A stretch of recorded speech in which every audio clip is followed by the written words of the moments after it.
All right, let's go ahead and get on with the reviews. And you know me, being an animator, person. I mean, y'all know my background. I mean, everybody loves my classic masterpiece, Space Jam. Mm-hmm. The most infamous Shadow. The most famous Shadow out there. Y'all know me. I love the animation. I love whenever Disney does a renaissance. And now their renaissance is with their 3D animation. They're doing a bang up job with that, with the stuff that they're doing. But a lot of people are saying, that's cool, but man, what about the multiculturalism, the diversity? I mean, these princesses are cool and everything. Y'all had one black one up in there, and the movie wasn't even all that great. Nobody remembers that. What? Yeah, the movie's fantastic. What, Princess and the Frog? Yeah. People love that movie. You love that movie. I got the back, Mark. Shut the fuck up. Ain't nobody talking to you. Yeah. Goddamn Cars 3. Yeah. And by the way, you're going to see Smurfs. We're going to get that shit settled. Nah, some people are saying, man, you had one black princess out there, and then, you just kind of dropped the ball. In fact, you got real white with the last one. Oh, that's true. Yes. White as snow with it. Frozen. Sure, it was a classic, but can we diversify just a little bit? Come on, Disney. It's a new age. And now we have, what is it? Moana. Moana. They're gone with this one, very, very exotic. Polynesian, as you can see right here with the design. And what we have here is Moana, who was voiced by Aluilu Caral. You're on your own. I can't. That's Cravalho. a Hawaiian name, bro. I just say her last name, Cravalho. And she is a young woman who is the daughter of the chief of the tribe. And when the island starts to experience some decay. Mm-hmm. Fish are not in the area anymore. They can't get any. They can't grow their food on certain crop areas. Coconuts are rotten. Coconuts just rotten from the inside out. They even come up like, what the fuck you gonna do about this? And she says, well, you know what? It's all because of that damn what's his name? Maui. Did you see this movie? I never need to go to Hawaii. What's that place? Hawaii.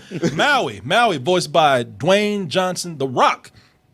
And what he did was years ago, he stole a gem that he thought was going to help civilization out. But somehow he messed that all up, and this is why the island is where they are right now. And so if she can find what Maui is, for once, get him to stop bragging about himself and own up to the fact that he just messed everybody up and people going to starve if he doesn't get his act together, then she just might be able to live up to her responsibilities as the up-and-coming chief of this island. And I look at this, and there are a few things about this, I have to say at first, that I had to really look past to appreciate the film. Now, I'm not even saying I'm just saying appreciate the film. For one, Maui looks like a Mexican chick I almost had sex with years ago with that long ass. Y'all know me. Everybody like, almost. Really? Same prison tats and everything. With that long hair right there. When I say Maui, I ain't talking about the chick. I'm talking about the Rock's character right there. And also this story here, I wasn't really enthusiastic about it when it came on. I was very, very lukewarm to it, and for good reason, man. Come on, I mean, this is Disney. We've seen these things, these elements over and over again. We've seen the sassy female lead, and this is a princess. I had this argument with somebody the other day. She's the daughter of royalty, the chief of the island. It's a king, okay. She's a princess. The chief and a king are not the same thing. In this, it's technically the same thing, man. If Pocahontas is a princess, she is too. Exactly. Thank you, sir. And she got a sidekick. They even said it in the movie. Yeah, they had the argument in the movie. Now we even said, you got a goddamn animal sidekick. You got a sidekick and you be singing, you a princess. Yeah, you a princess. Cut the bullshit. All right? It's because we in Hawaii and shit. You a princess. And, there's a whole story with her being the chosen one. As I said, she's got a funny sidekick. And the journey, it's that thing of, the journey she goes on is very simple. It really is. You need to leave here, go over there, get that thing, bring it back over here. And I was like, man, you know what? This is pretty and everything, but y'all got to do y'all got to do a lot more with this. And they are doing things in here too that we've seen in some other Disney films. Like they have the whole thing with the ocean being alive, which is pretty much, you know, another inanimate sidekick, an inanimate object sidekick, sort of like the magic carpet, you know, helping her out. And there's a lot of things in here that I just really didn't see as anything different than Disney has done before, especially with the promise of such a cool character as Maui. Maui, I thought would have been, they were promising something really completely different with his character right here. And no, not really. I mean, if you really want to look at it, he's the same. They're dynamic. Both of them are kind of the same thing that we see. He's a big braggart. She's, like I said, she's kind of sassy. You know, they get into arguments. They just do this back and forth, this bickering for most of the movie until they realize, like, hey, you know what? We're really into each other. And especially with Maui. Maui might as well be, in a way, Gaston from Beauty and the Beast, how much he just talks shit. When you use a bird to write with, it's called tweeting. Huh? I know, not every day you get a chance to meet your hero. Yeah, tweet these nuts, right? You know, she got him hard too. He's like, damn, what the fuck? Yeah, you a demigod, right? But, you know, I start thinking, okay, so keep arguing, do your thing, y'all, you bickering until we get to the point y'all gonna get together. And then I realized, oh shit, wait a minute, he's way too old for her. Yeah. Yes. I was like, what are you talking about? They're going to get together. Yeah. I'm like, what? I was like, she's what? 16. Like 30-something. Oh, he's 1,000. He's 1,000. Yeah. He's I mean, 1,000 like in years old. God years. Oh, I'm sorry. It's kind of like dog years, God years. Yeah. You know, I realized, like, yeah, you know, unless the age of consent is really liberal on this island right here. Which it might be. Which it might be. You don't know. I thought, like, oh, they're not getting together. They made, Moana. Moana. They made her a real leader. Like, she says, I ain't got time for dudes. I ain't got time for love. You know, I got shit to do. Mm-hmm. I mean, there was even points in the movie where she passes by a couple of young guys, and I thought, oh, that's going to be the one. They're all like, hey, Moana. He's like, hey, what's up? I got shit to do. Yeah, whatever. You know, she really is a strong female character, and it's progressive in the sense that, and it took a while to sink in, like, yeah, this is not happening. She's a progressive character in the sense that she's not chasing after a man. You know, this whole time, she really is about going in and leading her people. And if you watch a lot of Disney movies, which I have, they always, the father's always around. Either the mother has died or she just don't exist. Right. You know, dad been creeping, you know, end up getting stuck with the kid. And they just never mention that. In this, they actually have the whole family. Mm-hmm. They got dad and they have mom. Now, mom don't really talk a lot. Dad does all the talking, really. You know, She still played a vital part near the Yeah, she did. Yeah, and sending her off. Yeah, no, she did. She had one speech with her, and she got that speech in, you know. And every now and then, because before she was trying to say something, she's like, you know, Dad was talking. She's like, I think, and like, yeah, we got one more. You know, I don't need another fucking female on this island. Man, he is the chief. He can't. Yeah, exactly. But that's where Granny comes in, man. At least Granny gets a lot to say. Her grandmother, who is voiced by Rachel House. I love this character. This character that they have in the movie of her. Not only is she someone that's wise, but I love the design for this character here, man. I love how comfortable she is with her body. I love the way they send her out in the water and she don't care. She's always talking about, I don't care who's looking. I don't care about what people think about me. She's like, people think I'm crazy. She's a very comfortable character. And in this time where, you know, people want to talk about body issues, I think it's really cool to show this character like this. You know, she's not a sexy grandma. She got big flabby arms. Sure. And I thought that was something that, again, if you want to talk about being progressive with your female characters, they did it here. Is there something you want to tell me? Is there something you want to hear? Yeah. Yeah, I want to hear what shit you want right now. Or have you killed anybody lately?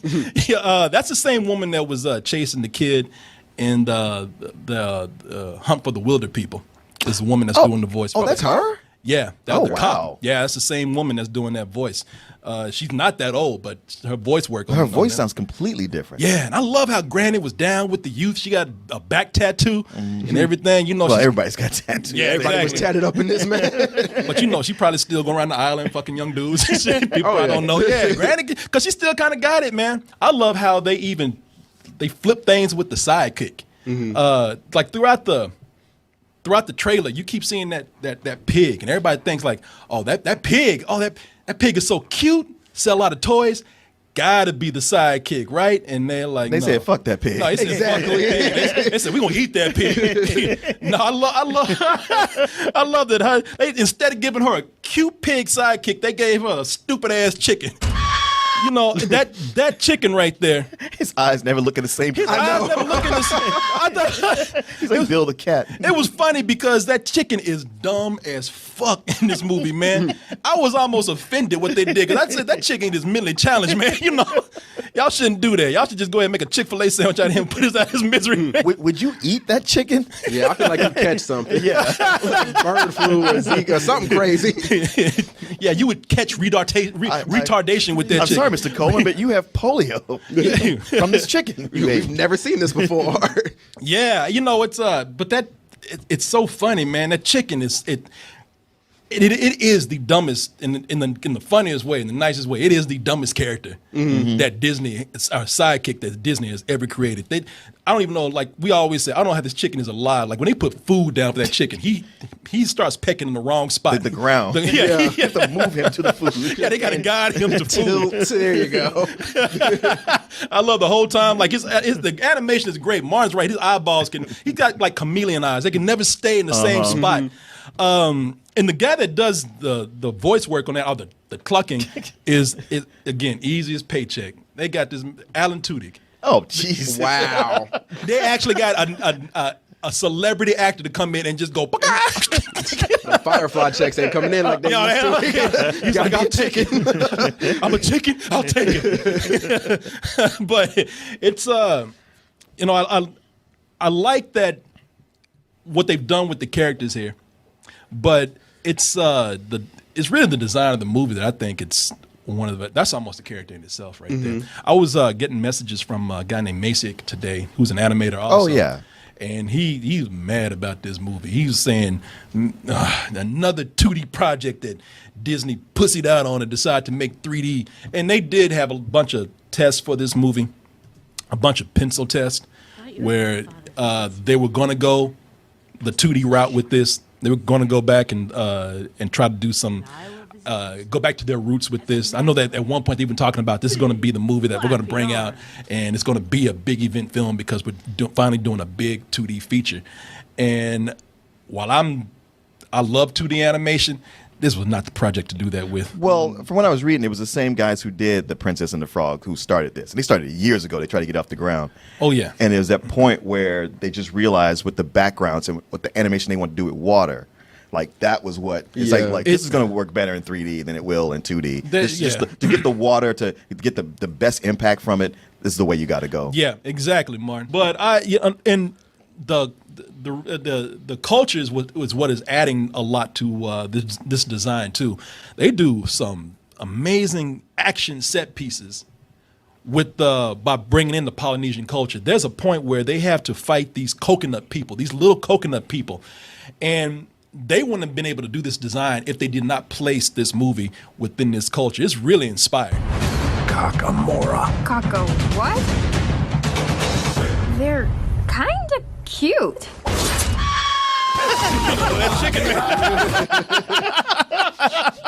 That's the one time he knew what was going on. Yeah, hey, say what you will about that chicken. He lets you know when some shit is going down, though. But he's like an alarm. You know, it's when you watch that, man, it's and you have to see it. Like these are basically just little pirates, and when that scene came up, it truly is it's a fast moving, very creative action set piece. They have it, and they even have these ships that. These Polynesian designed ships that just kind of split apart and transform into one big ship. And those little creatures, man, I was just intrigued with those. It's almost creepy how they are, because you know there are these little things in coconuts, and you don't know if they're like living coconuts or if there's little people inside the coconuts. Right. And half of me said, I really want to know what's under there, and half of me said, no, you don't. Yeah, like when you first see him, you had that same reaction Moana has, like, oh, they're so cute, and then they're like pull out spears and swords. You're like, all right, never mind, we can leave. Yeah, I'm really I'm admiring how it works, as long as it's working with the culture that they have there. I mean, like I said, you know, they want to make something progressive, but they did something that's not preachy. I like the music in this, man. I like the music as long as it is, again, within the culture that they're working with. I know that, what's his name, Lin-Manuel from Hamilton. He helped out with the score for this and the soundtrack. And I love it when they are sticking pretty close to the Polynesian music that they're doing. The other songs are, some of them are okay, but a lot of them are very show-tuney. Like I like the Rock song, which is what was it? You're Welcome. Yeah. And the reason why I like it is because I'm just amazed at how well the Rock performed it. Yeah. Like, he was really surprising in this movie. Yeah, the way the Rock performed this is amazing, man. I mean, and I like his performance more than the song, because the song is very show-tuney, but he brings the life to it. So what can I say except you're welcome for the islands I pulled from the scum. You're welcome. Can't you see his big ass? Like when I see it, I actually see him prancing around the studio, knocking shit over here. You're welcome. People Looking like running Michigan J. Frog.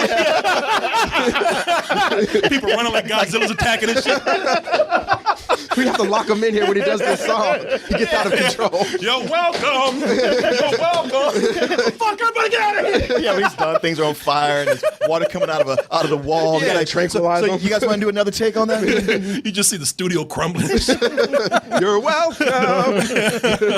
They're the one that really, really steals the show, because this came out of nowhere. They got this crab in here that's voiced by Jermaine Clement. And It had got a David Bowie. It was influence. a glam rock. Thank you. I heard. I was like, I think this is David Bowie. Did they record him before he died? Well, No. you know, like in Flight of Conchords, they used to do a David Bowie song. So he's clearly a big fan. Okay. No, that's what I'm saying. It's just a crab that does a David Bowie impression that just comes out of nowhere. What have we here? And I was like looking at it, I was like, well, you know, they made a big deal about this villain, how dangerous he was, and then it's a big ass, you know, Liberace looking crab. And I was like, I don't know if I'm into this right here. You know, it's just another goofy villain that they have in here. But he stole the show with his musical number, man. And it's a big glam rock number. It almost just hints of Life on Mars in it, Right. David Bowie. And that musical number, when I heard it, I heard the soundtrack was on Spotify, and I put it on. I've been, call me whatever you want, call me gay as fuck, but I've been listening to this song all day. I'd rather be shiny like a treasure from a sunken pirate wreck. Scrub the deck and make it look shiny. I will sparkle like the wealthy woman's neck. Just a sec, don't you know?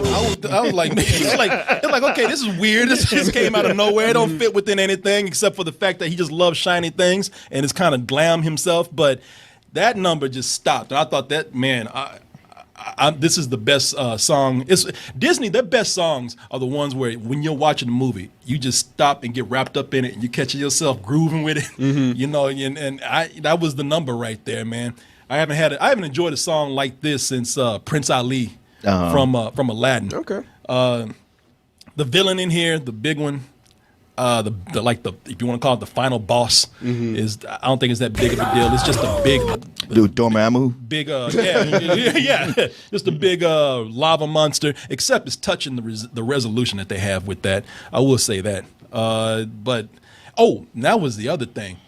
Visually, man, they do something here that, because they have another sidekick, and they do something with this sidekick that is just visually very stunning, man. And for those of you who complain about this not being 2D, well, they do something where they combine 3D and 2D together, and you get and they do that with Maui's tattoos. His sidekick is a tattoo.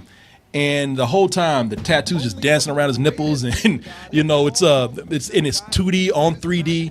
And watching how they combine those two things right there is pretty amazing. And that tattoo never speaks. Everything that it does is just through gestures and acting, and it has as much personality as anything else in the movie. Yeah, it's like Dr. Facilier's shadow. I mean, like I said, I was never bored. I might not have been impressed with the story, but I was never bored with this.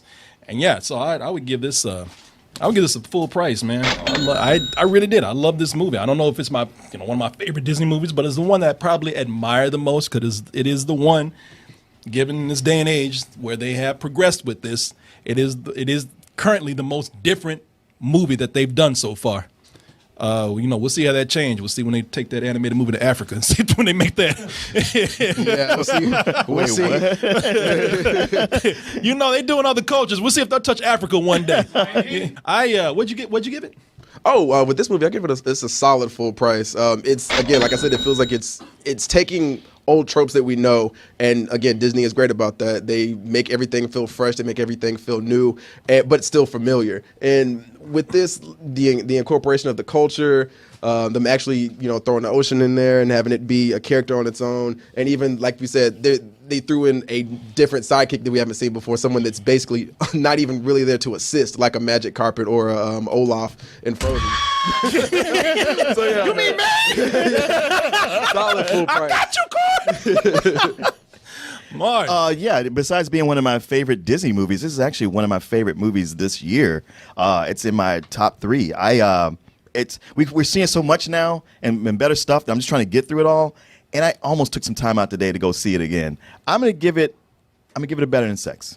Damn, Martin. Okay. Damn, got to you. Yeah, I was really having a great time in it. What set this apart from some other movies you've seen? Because you've been seeing a lot of movies. I know, but this was. I mean, I've been seeing a lot of good movies lately, and yet they haven't crossed that threshold of that. Like, yes, but I know you're solidly in my top 10. But this one did. All right. Damn, Mom. It was just like so enjoyable the whole time, and it felt like 2 hours, but not in that. Oh, it dragged. It was just so fulfilling. Yeah, no, I hear you, man. I mean, I kind of had that feeling of like those people who saw Avatar and were depressed because they couldn't live in that world once the movie was over. I had a little bit of that feeling here. Oh, that's why I'm telling you people right now. For all you people in New York, in Chicago, who are going to go see this, boy, I feel bad for you because you're going to watch this movie. You're going to see these warm, lush areas and beaches. And then you're going to hit them cold, dirty streets. You're going to be like, fuck. Oh, that's right. I live here. Just a warning to y'all. So don't see it on a weekday because you won't even go to work the next day. I'm going to Hawaii. Yeah, you ain't got no job. You come back in. Get there and join the homeless population. Yeah. You're going to be looking like grandma in the streets. You got $1? Trying to fool a dance with a hat on the ground. Yeah. Your homeless dirty ass in Hawaii. Glad it's warm weather because you ain't got no job.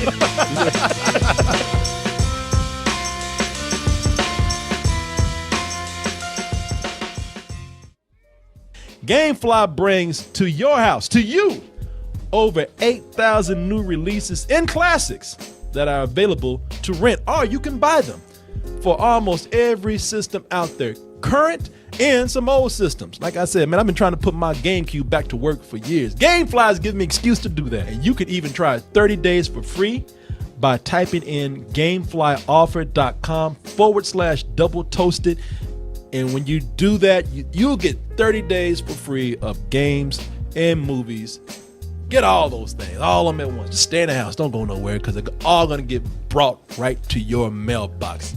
You can also bring the element of surprise every month to your home in the form of a Loot Crate mystery box. In that box, I can't tell you what it is, but I can guarantee you it is the best in geek and gaming gear.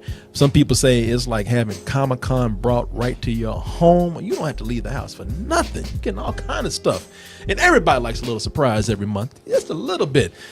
And here's another surprise for you. You know, if you go to our link, trylootcrate.com/doubletoasted, and you type in bridge 10, that's the word bridge and the number 10, you can get 10% off, a 10% discount on your first crate. How's that for a surprise right there? Loot Crate, bring the mystery and the surprise to your mailbox once a month with Luke Creek. Hey everyone, thanks for watching, and be sure to subscribe to our channel and go over to our home, doubletoasted.com, for more videos and live streams. And remember, stay toasty.